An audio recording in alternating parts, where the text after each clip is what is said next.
जय श्री राम दोस्तों, मैं प्रदीप शर्मा आपके बीच में लेकर आ चुका हूँ एक बहुत ही दर्दनाक कहानी। Sneha murder case. कैसे अपनी ही बेटी को मार दिया एक माँ ने। कभी कभी हकीकत एक फिल्म से ज्यादा भी डरावनी हो सकती है।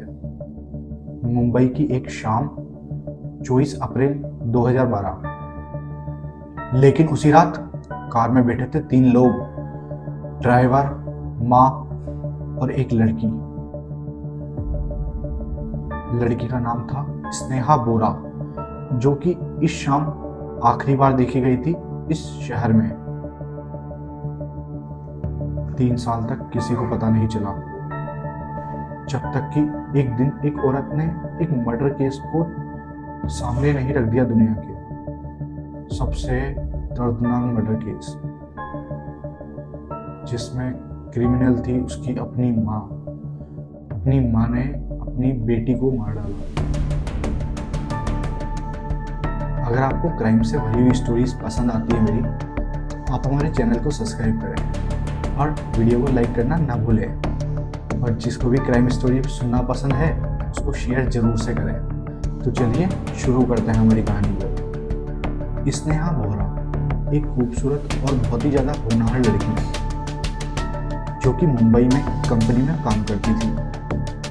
हर कोई सोचता था कि वो इंद्राणी मुखर्जी की बहन है, लेकिन स्नेहा इंद्राणी की बेटी थी, जिसे उसने पूरी दुनिया से छुपा कर रखा हुआ था। उसे अपनी बहन बताना था। सभी को यही पता था कि वो इंद्राणी की बहन है, न कि बेटी। तो यह उसका हस्बैंड भी यही जानता था कि वो उसकी बहन है, न कि बेटी। पूरी दुनिया से छुपा के रखा उसने कि वो उसकी माँ नहीं है बल्कि बहन है। स्नेहा को इंद्राणी के सौतेले बेटे से प्यार हो गया, जिसका नाम था राहुल। यानी हम यह भी कह सकते हैं कि स्नेहा को अपने ही सौतेले भाई से प्यार हो चुका था। पर इंद्राणी को यह रिश्ता बिल्कुल पसंद नहीं था। इंद्राणी ने स्नेहा से बात करना बंद कर दिया। बहुत सी बार धमकियां भी दी और उसे कहा कि राहुल से वह दूर रहे। सन 2012 में स्नेहा ने इंद्राणी से कहा कि मैं और राहुल शादी करने वाले हैं, पर यह बात इंद्राणी को पसंद नहीं आई। इंद्राणी ने उसी दिन फैसला कर दिया कि वह स्नेहा को मार डालेगी। 24 अप्रैल 2012 इंद्राणी ने स्नेहा को बुलाया कि चलो आज लॉन्ग ड्राइव पे चलते हैं और कुछ बातें भी करेंगे। और बेचारी स्नेहा चली गई। कार में थे ड्राइवर संजीव, जो कि इंद्राणी के पूर्व पति थे, और खुद इंद्राणी। स्नेहा को कार में बैठते ही कुछ अजीब लगा, पर क्या करें, देर हो चुकी थी। इंद्राणी ने पीछे से हाथ बढ़ाया और स्नेहा का गला दबा दिया। कुछ देर में स्नेहा की सांसें थम चुकी थी। उन्होंने स्नेहा की बॉडी को प्लास्टिक की थैली में पैक किया और रायगढ़ के जंगलों की तरफ लेकर गए। जंगल के अंदर ले जाकर उन्होंने वह लाश वहीं पर जला दी, जिससे कि सारे सबूत मिट चुके थे या मिटाने की कोशिश की गई थी, जिससे कि पुलिस के हाथ में कोई सबूत ना लगे। पर होने को कौन टाल सकता है। 3 साल तक किसी को कुछ भी पता नहीं चला और राहुल बार बार स्नेहा को कॉल मैसेजेस करता रहा, पर इंद्राणी उसी के फ़ोन से झूठे मैसेज भेजती रही उसको कि मैं ठीक हूँ, मैं अभी ट्रिप पे हूँ, मैं अभी बिजी हूँ, मैं बात नहीं कर सकती, वगैरह वगैरह। पर राहुल को कभी शक नहीं हुआ।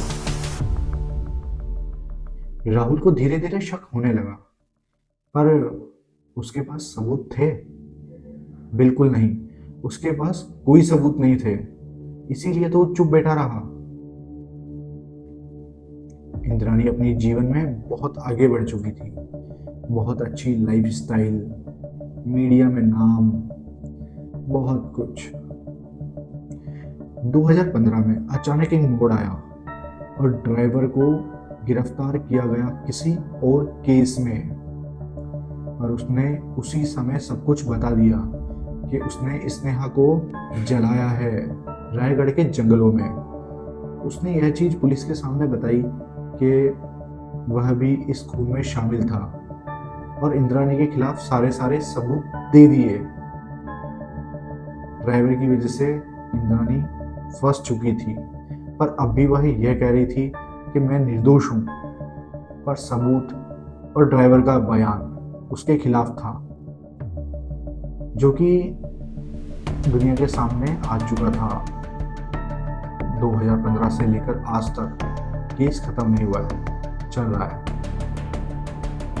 कुछ लोग कहते हैं कि उसने यह सब फेम की वजह से किया, उसका नाम खराब ना हो जाए इसलिए किया, और कुछ लोग कहते हैं कि वो अपने सौतेले बेटे के साथ उसका रिश्ता मंजूर नहीं कर पाई थी इसलिए किया। आप क्या सोचते हैं इस बारे में? हमें कमेंट करके जरूर बताएं। स्नेहा वोरा आज नहीं रही हमारे बीच, पर उसका नाम एक सवाल छोड़ के जा चुका है हमारे बीच।